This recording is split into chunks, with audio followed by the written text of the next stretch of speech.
Assalamualaikum warahmatullahi wabarakatuh. Bismillahirrahmanirrahim. Ila hadratin Nabil Mustafa Sayyidina wa habibina wa syafi'ina Muhammadin sallallahu alaihi wasallam wa ila jami'i abaihi wa ikhwanihi minal anbiya'i wal mursalin wa ila jami'i alihi wa ashabihi wa tabi'ihim bi ihsan ila yaumiddin. Syai'un lillahi lahumul fatihah. A'udzu billahi minasyaitonir rajim. Bismillahirrahmanirrahim. Alhamdulillahi rabbil alamin arrahmanir rahim maliki yaumiddin. Iyyaka na'budu wa iyyaka nasta'in ihdinas siratal mustaqim siratal ladzina an'amta 'alaihim ghairil maghdubi 'alaihim waladdallin amin. Tsumma ila hadrati ruhi muallifi hadzal kitabi wa jami'i arwahi masyayikhina wa muallimina wa asatidzina Allahumma anfa'na bihim wa bi'ulumihim wa bi'amalihim fid dharain amin. Syai'un lillahi lahumul fatihah. A'udzu billahi minasyaitonir rajim. Bismillahirrahmanirrahim. Alhamdulillahi rabbil alamin arrahmanir rahim maliki yaumiddin. Iyyaka na'budu wa iyyaka nasta'in ihdinas siratal mustaqim siratal ladzina an'amta 'alaihim ghairil maghdubi 'alaihim waladdallin amin. Nah, sekarang kita masuk pada pasal selanjutnya. Syarat-syarat wajib sholat itu ada 3. Yang pertama adalah harus beragama Islam. Nah, sholat ini merupakan ibadah pembeda antara orang Islam dengan non-Muslim. Ya. Karena ibadah yang lain itu bisa ditirukan oleh non-Muslim. Seperti sodakoh. Banyak non-Muslim juga sodakoh. Puasa. Ada juga orang non-Muslim yang puasa. Salah satu dari public figure Indonesia ya. Public figure Indonesia ini pernah dia ini cerita tentang puasa. Padahal dia itu pada waktu itu non-Muslim.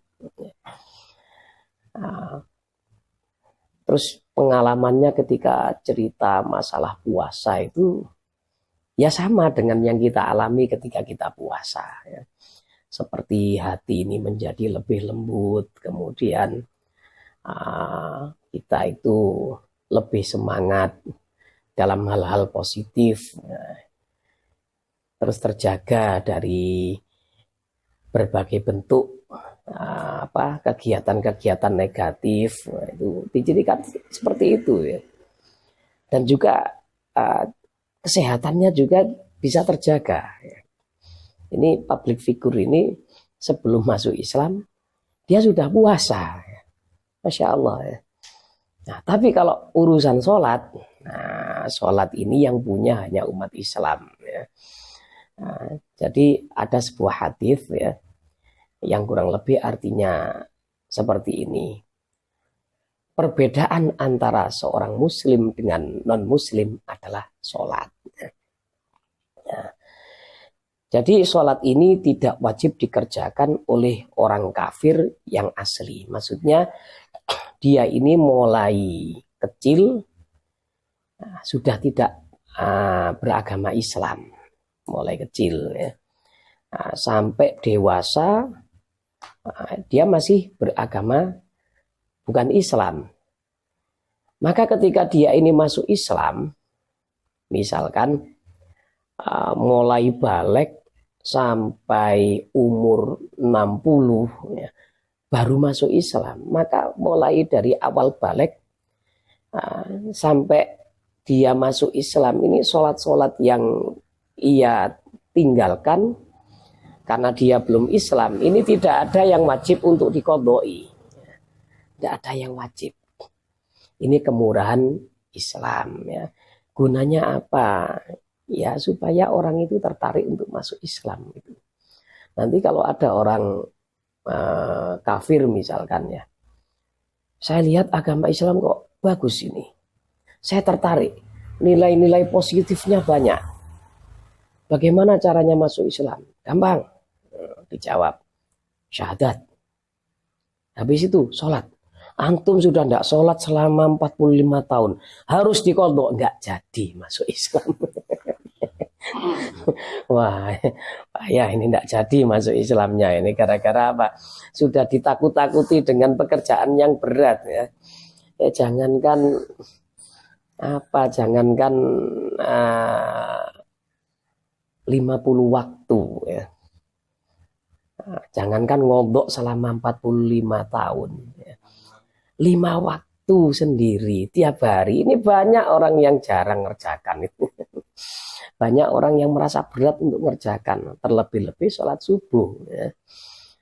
Lagi asik-asiknya apa, pakai selimut, lagi asik-asiknya mata yang terpejam tidur ya. Terus dibangunkan untuk sholat subuh ya. Ya kadang-kadang dia ini dalam hatinya bilang ketika dibangunkan 5 menit lagi lah ya. Ternyata lebih 50 menit lah ini. Ini untuk orang kafir asli ya, ini tidak wajib untuk mengqadha ketika masuk Islam.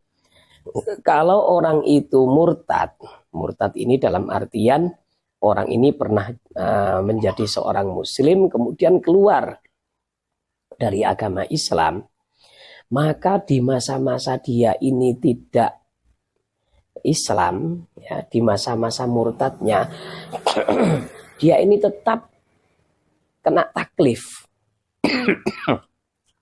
Tetap harus wajib mengerjakan sholat ya. Jadi ketika dia kembali lagi ke Islam, maka berapa tahun dia murtadnya ini, sholat yang ia tinggalkan selama itu harus diqadha semuanya ya. Na'udzubillah ya, dari murtad ini, na'udzubillah. Kalau pembahasan murtad ini di kitab-kitab yang kecil, itu yang lumayan lengkap ini di kitab Sulam Taufik ya.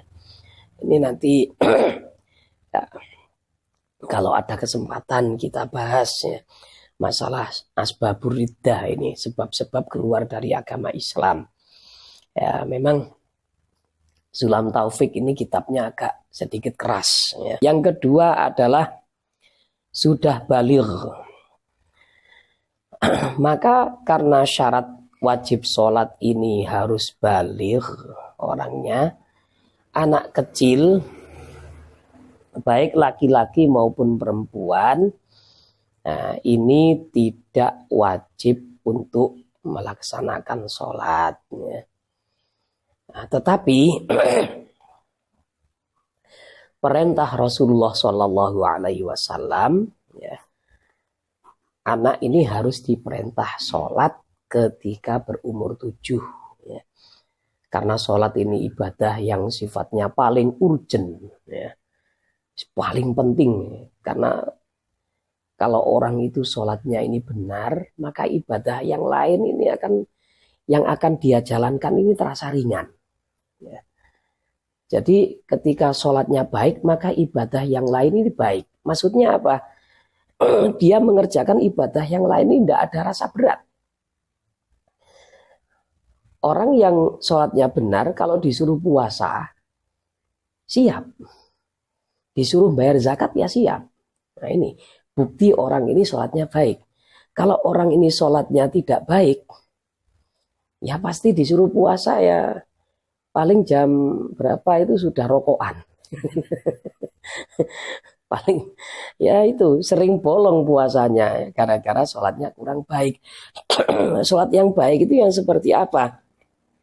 Yang pertama ya standar fikih ya. Jadi harus sesuai dengan tata cara yang tertulis dalam kitab fikih. Nah, kitab fikih ini kan pengambilannya kan dari Al-Quran dan hadis ya. Maka itu sholat yang dianggap baik secara fikih ini sudah dianggap sah. Lah itu sholat yang baik ya. Kemudian ada tambahan lagi ya, secara batin juga harus baik ya. Secara batin ini berhubungan dengan masalah kekhusyuannya dalam mengerjakan sholat ya. Karena ibadah ini ibadah yang urgent, maka meskipun belum balik, anak kecil ini harus disuruh sholat di umur 7. Nah, andaikan baliknya ini umur 15, maka training atau pelatihan sholat ini berarti 8 tahun.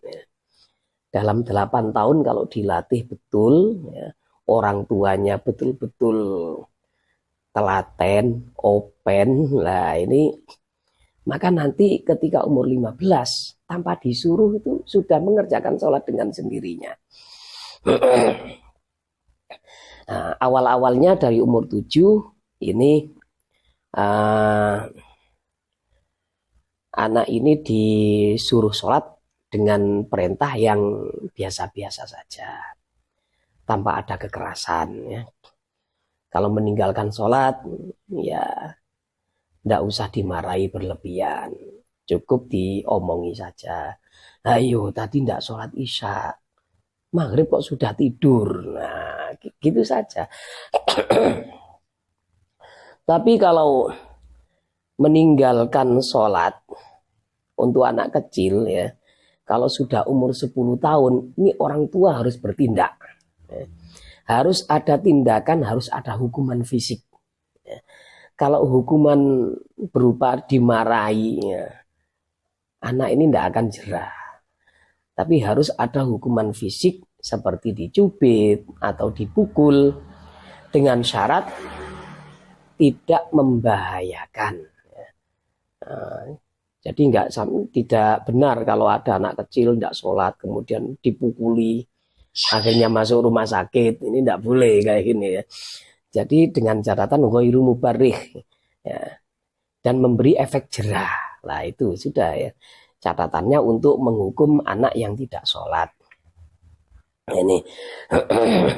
Nah kalau dalam masa-masa pendidikan sholat ini orang tuanya teledor, akhir-akhirnya ketika dia balik ya, balik secara hitungan tahun hijriah ya, bukan tahun masehi ya, maka orang tuanya ini dosa ya, dan nanti menanggung dosa dari anaknya ini.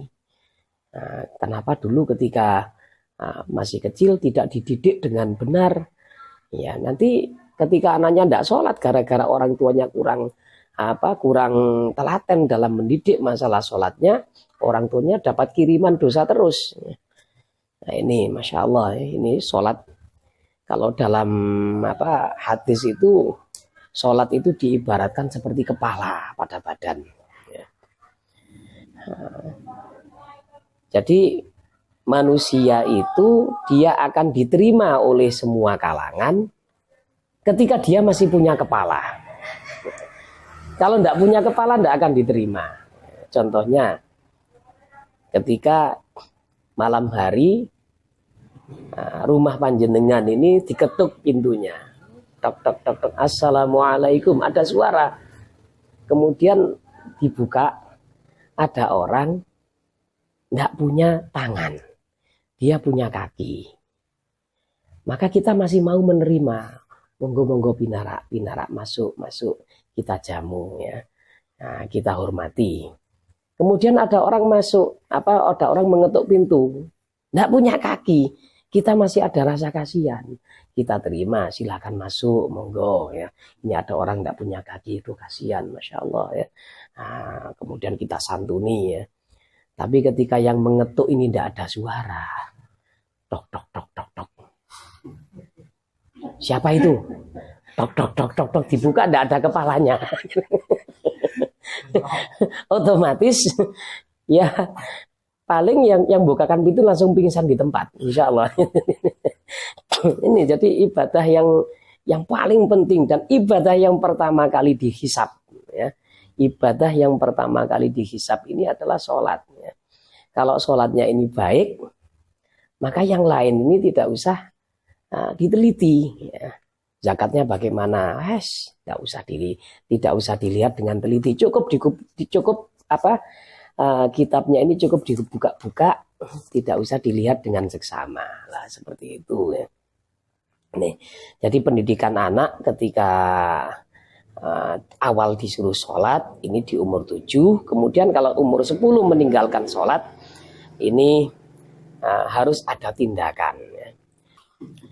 Yang ketiga adalah punya akal, maka sholat ini tidak wajib untuk orang gila ya. Orang gila kalau dipaksa ke masjid, dipaksa sholat, ya nanti nggak jadi sholat ya. Malah membuat ribut ya, ini ya. Malah bikin ribut ya. Kadang namanya orang gila ya. Nah, kita itu kalau musuh orang gila itu yang waras ngalah itu saja. Itu musuh orang gila ya. Ini. Nah, jadi orang gila karena dia tidak punya akal, maka tidak wajib untuk sholat ya. Tapi ada catatan-catatan di situ ya. Ada catatan-catatan kalau gilanya ini tidak disengaja. Kalau sengaja gila, akhirnya gila betulan, maka dia ini ketika sembuh wajib qadha. Misalkan orang itu kan bisa gila gara-gara mengkonsumsi narkoba ya.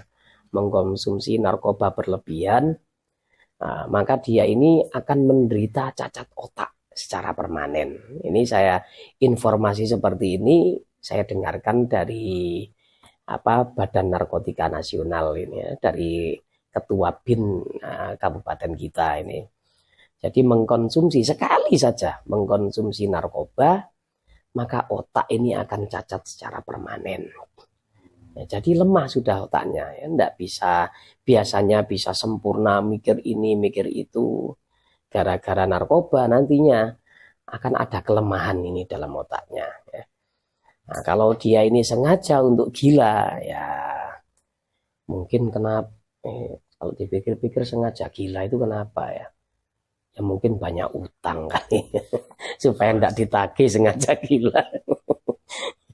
Alhasil pertemuan kali ini pasal tentang beberapa syarat-syarat wajib sholat itu ada 3. Yang pertama adalah beragama Islam ya. Jadi sholat ini tidak diwajibkan untuk orang kafir asli. Dan ketika dia masuk Islam, maka tidak wajib mengqadha sholat yang ia tinggalkan selama dia masih kafir. Adapun orang murtad, ketika dia meninggalkan sholat di masa-masa murtadnya, ketika dia kembali lagi ke agama Islam, maka semua sholatnya yang ia tinggalkan wajib untuk diqadha ya. Nomor 2, syaratnya adalah baligh. Ya, sudah baligh, sudah mencapai umur 15 tahun untuk laki-laki dan sudah haid untuk perempuan. Ini. Anak kecil bagaimana? Ya disuruh sholat kalau sudah pandai. Sudah pandai itu catatannya dia sudah bisa makan sendiri, bisa minum sendiri, dan bisa istinja sendiri. Ini ya. Nanti soalnya kalau tidak pandai disuruh ya repot ya. Saya pernah ya, ke masjid ngajak anak-anak kecil sholat, ternyata salah satunya ada yang tidak pandai ya. Bukan sholat malah ganggu orang sholat. Aduh, pas Jumatan lagi, untung jamaah ini untung sabar. Ada anak kecil ya, yang saya ajak itu, ya sholat, ayo sholat. Ternyata anaknya ya kurang Jawa. Waduh, ini ya. Jadi kalau sudah tamyiz maka disuruh sholat. Yang ketiga adalah mempunyai akal ya. Maka orang yang tidak berakal ini tidak diwajibkan untuk melaksanakan sholat.